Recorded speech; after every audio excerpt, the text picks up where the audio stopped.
ఈనిసమ్ company వేరా లావు రకం అండి. ఆల్రెడీ ఒక కటింగ్ అయిపోయింది.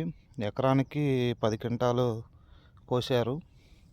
అయినా కూడా చూడండి, ఇంకా కాపు కానీ క్వాలిటీ కానీ చూసుకోవచ్చు. ఈరోజు 14వ తారీఖు 12వ నెల 2025. అయినా కానీ చేలో ఎక్కడ మరక అనేది లేదు. కాయ సైజు కానీ క్వాలిటీ కానీ చాలా బాగుంది. ప్రతి ఒక్క రైతు సోదరుడు వేసుకోదగ్గ వెరైటీ ఈనిసమ్ కంపెనీ వేరా. ఆల్రెడీ 10 క్వింటాలు కోసారండి. ఈ చేలో చాలా అంటే చాలా బాగుంది ఈ వెరైటీ. రైతు కూడా చాలా బాగుందని చెప్తున్నాడు. ప్రతి ఒక్క రైతు సోదరుడు వేసుకోదగ్గ వెరైటీ ఈనిసమ్ కంపెనీ వేరా లావు రకం.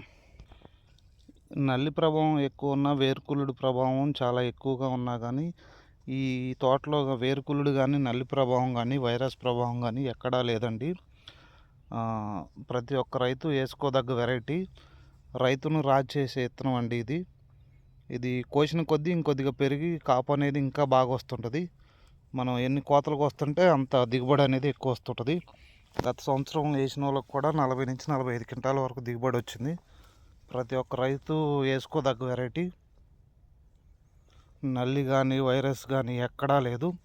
కాయ సైజు కూడా చూసుకోవచ్చు. మీకు చాలా అంటే చాలా క్వాలిటీగా ఉంది. పొలం మీద అసలు చాలా నీట్గా ఉంది. ఒక కటింగ్ అయినా కూడా చూడండి, మీకు కాపు కింద నుంచి కూడా ఒకటే సైజు ఉంది. కాయ పై వరకు కూడా ఏ చెట్టు పట్టినా కూడా చూసుకోవచ్చు. కాపు అనేది గుత్తులు గుత్తులుగా కాస్తుంటుంది. ఇది చెట్టు ఎంత పెరిగితే అంత కాపు అవుతుంటుంది. పూత అనేది కూడా బాగా లావుగా ఉండటం వల్ల వచ్చిన పూతల్లా పిండి అవుతుంటుంది. చూసుకోండి, అసలు మీకు చేలో ఎక్కడ మరక అనేది లేదు. చాలా అంటే చాలా నీట్గా ఉంది. చెట్టుకి చెట్టు ఎడం కూడా బాగా పెట్టి రైతు నీట్గా మెయింటైన్ చేశారు.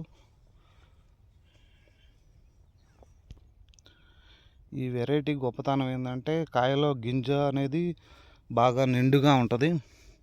చూసుకోండి, మీకు కాయ అనేది కూడా యూనిఫామ్గా ఉంటుంది. కొస కూడా సన్నగా ఉంటుంది. కాటా కూడా బాగా వస్తుంది. తాలు శాతం కూడా చాలా తక్కువ ఉంటుంది. కాయ రంగు బాగుంటుంది. మార్కెట్లో ఎక్కువ రేటు కూడా కొనుగోలు చేస్తారు.